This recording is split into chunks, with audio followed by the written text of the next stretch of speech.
Fascinating Frontiers, episode 145.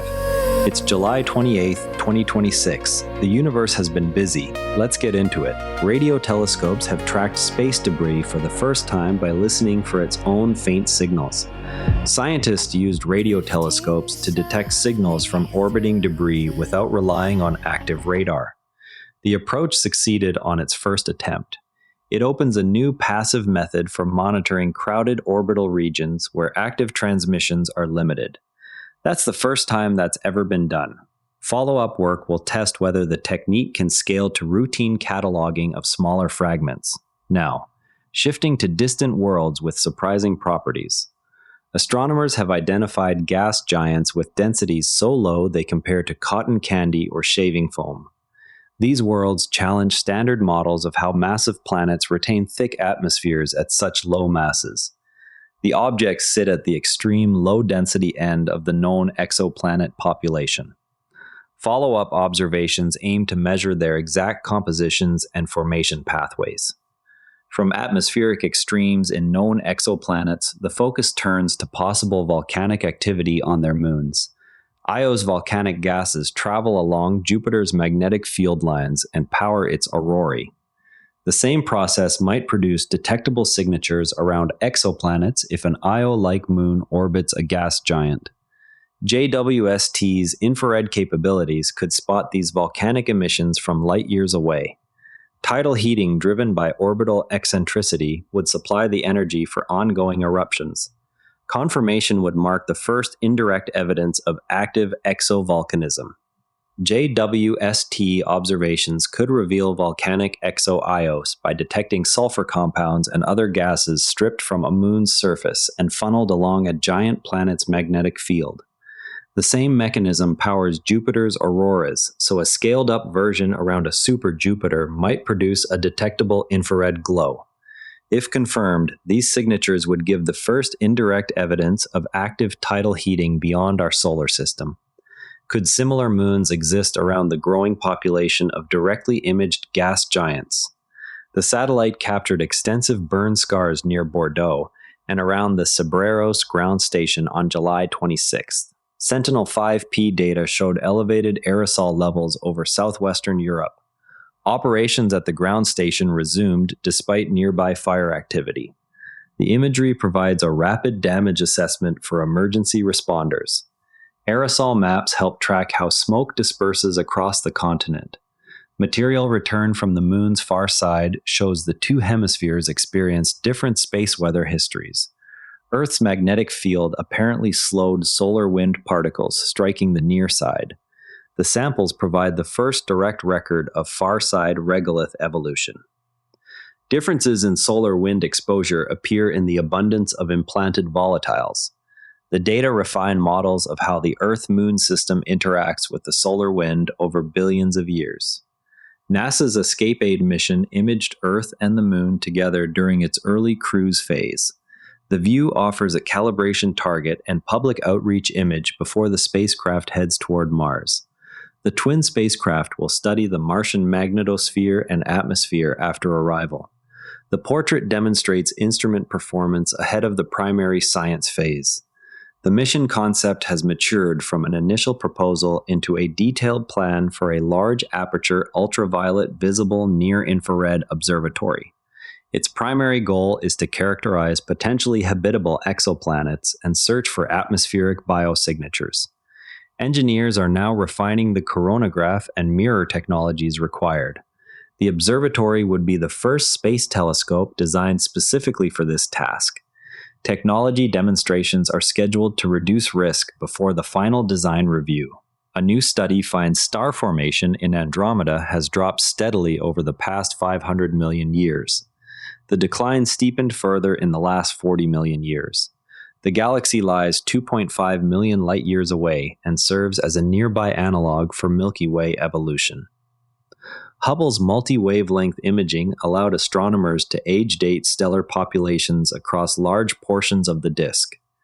The results help calibrate models of how spiral galaxies quench star formation over cosmic time.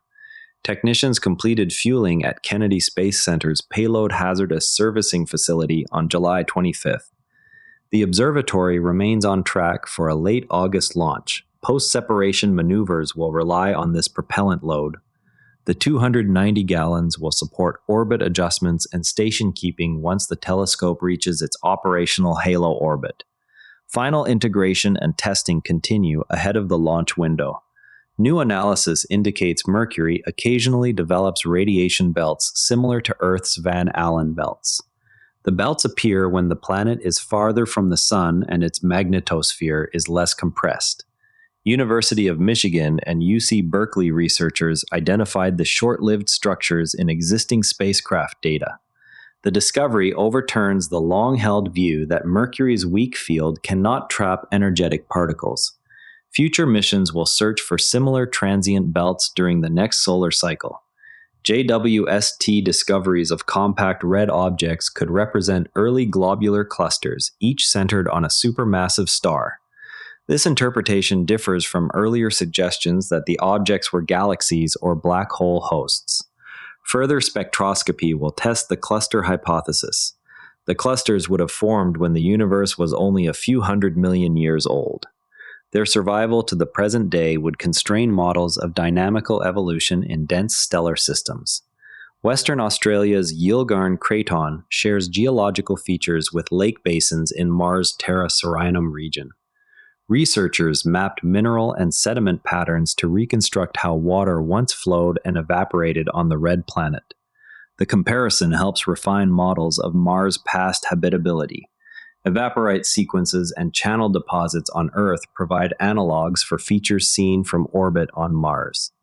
The study strengthens the case that similar aqueous processes operated on both worlds. Observations indicate some white dwarfs continue accreting material from disrupted planets and asteroids at higher rates than previously modeled. The findings expand the use of these stellar remnants as probes of ancient planetary system architecture. Metal lines in their spectra reveal the bulk composition of the accreted bodies. Some systems appear to deliver debris steadily for decades. The data suggests that planetary material can persist through the star's red giant phase in greater quantities than expected. A typical white dwarf packs the mass of the Sun into a sphere the size of Earth, creating surface gravities strong enough to pull in any nearby debris. When a star leaves the main sequence and sheds its outer layers, surviving planets and asteroids can be perturbed into crossing orbits. Over time, fragments spiral inward and vaporize in the star's thin atmosphere, leaving detectable traces of elements such as calcium, magnesium, and iron. One white dwarf has shown ongoing accretion for decades, implying a steady supply of material equivalent to a small asteroid every few years. The process turns these stellar remnants into cosmic laboratories that record the bulk composition of planets that formed billions of years earlier. Yet astronomers still cannot explain why some white dwarfs display almost no metals while others remain heavily polluted long after their planets should have been cleared.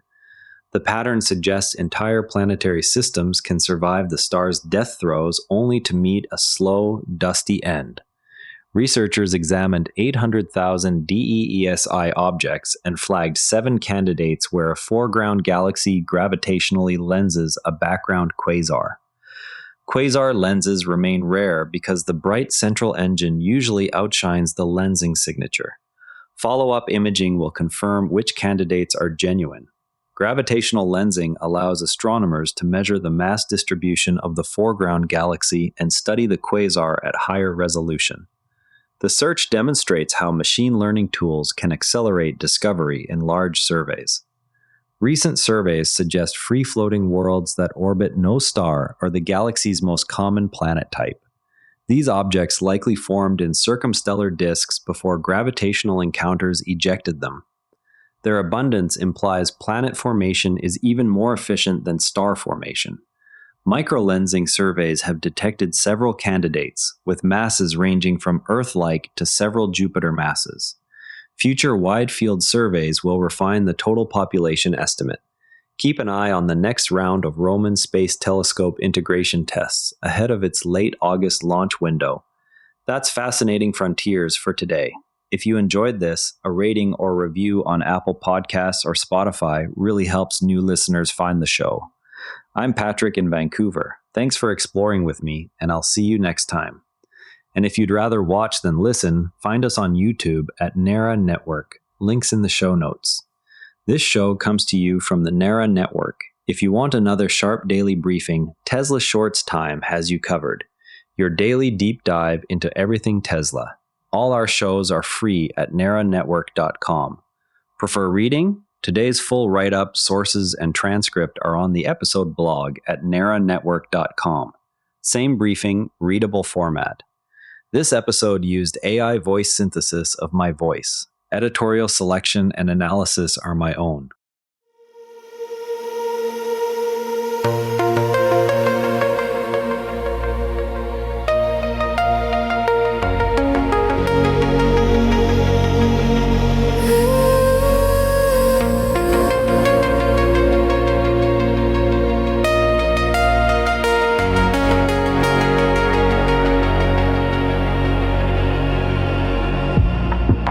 Drifting softly through